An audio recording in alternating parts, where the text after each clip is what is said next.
যখন ছোট ছিলাম তখন মাকে সব সময় বিরক্ত করতাম, আর মাকে সব সময় একটাই কথা বলতাম, তুমি সব সময় খালি কাজ করো, তোমার সব সময় খালি কাজ, তুমি সব সময় কাজটাকেই ভালোবাসো, তুমি আমাকে একটুও ভালোবাসো না, একটুও তুমি আমার সাথে খেলা করো না। সব সময় মাকে এই কথাটাই বলতাম। তখন মা একটা কথারই উত্তর দিত, দাঁড়া না, বড় হ, তোরও যখন সংসার হবে তখন তুইও বুঝতে পারবি যে কত কাজ থাকে একটা সংসারে, তখন তুইও বুঝতে পারবি যে এই কথাগুলো যে তুই আমাকে বলছিস, তখন দেখবি, তুই তখন চিন্তা করবি নিজে মনে মনে। আজ সত্যি মা বেঁচে না থাকলেও বা মা আমার মধ্যে না থাকলেও আজ মায়ের কথাগুলো সত্যিই একদম ফলে যায়, যে না সত্যিই একটা সংসারে প্রচুর কাজ থাকে, সে দুটো মানুষ থাকুক, একটা মানুষ থাকুক, আর 10টা মানুষই থাকুক, কাজ সত্যি সংসারে প্রচুর থেকে যায়। আজ মায়ের কথাগুলো প্রচণ্ড পরিমাণে মনে পড়ছে, জানো তো, কাজ করছি আর মায়ের কথা ভীষণ পরিমাণে মনে পড়ছে। শুভ দুপুর বন্ধুরা, কেমন আছো তোমরা সবাই? আশা করি সবাই খুব ভালো আছো। আমার আরও একটি নতুন ব্লগে তোমাদের সবাইকে স্বাগত। আজকে শনিবার, সকাল থেকে একদম সময় পাইনি ভিডিওটা স্টার্ট করার, সকাল থেকে একটু ব্যস্তই ছিলাম। তো বাজার দোকানে সমস্ত কিছু করে নিয়ে এসেছি, আর বর খাওয়া দাওয়া করে নিয়ে অনেকক্ষণ আগে বেরিয়ে গেছে, এখন প্রায় বাজে ওই 1টা মতো। তো আমি সমস্ত বর বেরিয়ে যাওয়ার পর আমি সমস্ত কাজকর্ম সেরে স্নান করে দেখো পুজো দিয়ে নিয়েছি। এই যে পুজো দিয়ে দেখতেই পেলে ভাত বসাচ্ছিলাম, ভাত বসিয়ে দিয়েছি। আজকে করব হচ্ছে মিক্সড ভেজ, মানে সব রকম সবজি নিয়ে এসেছি, সব রকম সবজি দিয়ে একটা তরকারি করব। আর ফ্রিজে আছে একটু চিকেন আছে, কালকে চিকেন করেছিলাম, একটু চিকেন আছে, ওটা না হয় বড়ি খেয়ে নেবে।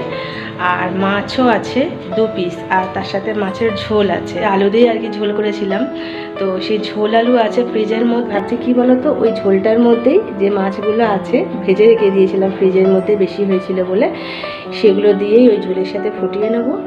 আর চিকেন আছে বললাম, আর মিক্সড ভেজ তরকারি করে নেবো, এটা দিয়েই আজকে হয়ে যাবে। আর প্রচণ্ড পরিমাণে গরম পড়েছে, সেই জন্য আজকে স্কুলটাও তো দেখছি বন্ধ আছে, মনে হয় আবার নতুন করে বোধহয় ছুটি দিয়েছে যেন বাচ্চাদের স্কুলেতে। আমি ঠিক শিওর নই, তবে কালও স্কুল বন্ধ ছিল, আজকেও দেখছি স্কুল বন্ধ। আজ তো শনিবার, স্কুল বন্ধ। জানি না, সোমবার দিন আসলে বোঝা যাবে, যে যদি স্কুল খোলে তাহলে বুঝতে পারবো যে না ছুটি পড়েনি, আর যদি না স্কুল আর কি না খোলে তাহলে বুঝতে পারবো যে আবার নতুন করে হয়তো ছুটি দিয়েছে। কারণ এই যে পরিমাণ, প্রচণ্ড পরিমাণ যে মারাত্মক গরমটা পড়েছে, আমরাই অসুস্থ হয়ে যাচ্ছি, আর বাচ্চারা তো স্কুলের মধ্যে থাকলে ওদের তো আরও কষ্ট হবে না, সেই জন্যই মনে হয় ছুটিটা দিয়েছে, আমি ঠিক শিওর নই। তো যাই হোক, চলো সবজিপাতিগুলো কেটে নিয়ে কাটাকুটি করে রেডি করে তরকারিটা বসিয়ে দিই।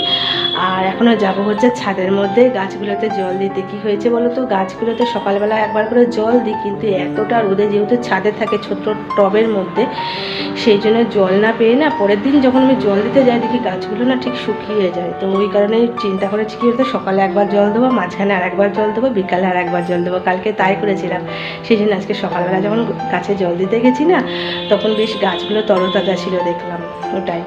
আর আমার সেই ছাদেতে তো একদম টানা রোদটা, সেই যখন থেকে সূর্য ওঠে তখন থেকে একদম শুরু করে যখন সূর্য অস্ত যায় ততক্ষণ পর্যন্ত ছাদে একদম রোদ পায়, মানে পায়ে কটকটে রোদ পায়, ওই কারণে গাছগুলোরও অসুবিধা হয়ে যায়।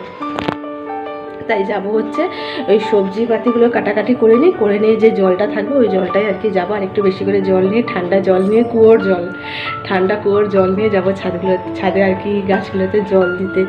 আমরাই এতবার করে জল খাচ্ছি, তো গাছগুলো তো টাটা রোদে আছে, তো কষ্ট আর কি হচ্ছেই, তো কি আর করা যাবে। চলো ঝটপট করে বরং আমি সবজিটা রেডি করে নিই। তো এই যে দেখো বন্ধুরা, এই সবজিগুলো সমস্ত নিয়ে এসেছি। এখানে আছে বরবটি, কুমড়ো, বেগুন, পটল, তারপরে টমেটো আছে, কাঁচকলা আছে, গাজর আছে, ঝিঙে আছে, কুমড়ো আছে, সব আর কি এগুলো দিয়ে সবজি হবে। কুঁদরি, অবশ্যই এর মধ্যে আলু যাবে। আর আজকে কুমড়োটা না ভীষণ ভালো পেয়েছি, একদম লাল মতো কুমড়োটা। এই যে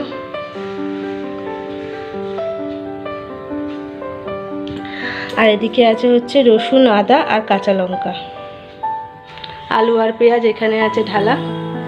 তো এই যে সবজি পাতি সমস্ত কিছু কেটে নিয়ে আমি সবজিটা বসিয়ে দিয়েছিলাম। দেখো, আর আমার সবজিটা একদম রান্না হয়ে গেছে, নামিয়ে নিচ্ছি। এরপর হচ্ছে ওই মাছের যে ঝোলটা ছিল বললাম না, আলু আর ঝোলটা, সেই মাছের ঝোলটা কড়াইয়ের মধ্যে দেব, দিয়ে তার মধ্যে মাছগুলো দিয়ে একটু ভালো মতন করে ফুটিয়ে নেব, তাহলেই হবে। মাছের ঝোলে তো সমস্ত রকম মশলা দেওয়াই আছে, তাই আর নতুন করে মশলা দিতে লাগবে না, শুধু মাছগুলো দিয়ে একটু ফুটিয়ে নিলেই আর কি হয়ে যাবে মাছের ঝোল। তো এই যে বন্ধুরা, ফাইনালি আমার রান্না বান্না সব কিছু কমপ্লিট, আর আমার বড়বাবুও চলে এসছে। এবার খাবার দাবার খেতে দেবো। তো চলো তোমাদের ঝটপট একবার দেখিয়ে দিই, তারপর খেতে বসবো। এই যে দেখো, এখানে একটুখানি একটা পিস আর কি পটল ভাজা আর একটু অল্প আলু ভাজা রেখে দিয়েছি। এটা আমি আমার জন্যই ভেজেছিলাম, তো আমার থেকে একটু তুলে রেখে দিয়েছি বরের জন্য। ওই আগের দিনের ভাত ছিল, তো সেই জন্যই আলু ভেজেছিলাম আর একটু পটলটা ভেজেছিলাম খাবো বলে, একটু বেশি হয়েছিল বলে বরের জন্য রেখে দিয়েছি। ও ভালোবাসে খেতে। তো এই যে ভাত, এই যে এখানে দেখো মিক্স ভেজ সবজিটা, আর এখানে এই যে মাছের ঝোলটা। তো আজকে বরেরটাও বর ঝোলেই দিয়ে দিতে বলেছে, বরের মাছটা ও তো ভাজা খায়, তো ঝোলে দিতে বলেছে বলে সেখানে ঝোলে দিয়ে দিয়েছি। তো এই যে ওভেনটা এখনও মোছা হয়নি, এই মাত্র আর কি মাছের ঝোলটা নামালাম। খুব গরম আছে, এখন মোছা যাবে না। আর বাইরে রোদ একদম দেখো কটকট করছে। এই জানলাগুলো সব বন্ধ করে দেবো, তারপরে খাবার খেতে বসবো। Good evening. তো এই যে দুপুরের খাওয়া দাওয়ার যে বাসনপত্রগুলো ছিল সেগুলো সব তুলছি, আর আমার বরবাবু এসে গেছে আর কি। এখন ইভিনিং বলা চলে না, রাতেই বলা চলে। তো যাই হোক, বর এসেছে, সেই এবার রাতের রুটি করব, তাই জন্য এই যে বাসনপত্রগুলো তোলাতুলি করে নিচ্ছি, যেগুলো দুপুরে খাওয়া দাওয়া করে আর কি মাজা ঘষা করেছিলাম সেগুলো আর কি তোলাতুলি করে নিয়ে গ্যাসের ঝিকগুলো আছে সেগুলো সব বসাবো, বসিয়ে নিয়ে এবার রুটির আটা মাখবো। আর এই দেখো, আমি এই নারকেলটা সকালবেলা জানলায় রেখেছিলাম, গোটা ছিল, এখন দেখছি নারকেলটা ফেটে গেছে কীভাবে, কিন্তু জল বেরোয়নি জানো তো নারকেলটা দিয়ে। তো আমি এইখানটা ঠুকছিলাম বলে গ্যাসের এই স্ল্যাবেরটায় আমার বর বকা দিচ্ছে, বলছে গেল সব ভেঙে আমার।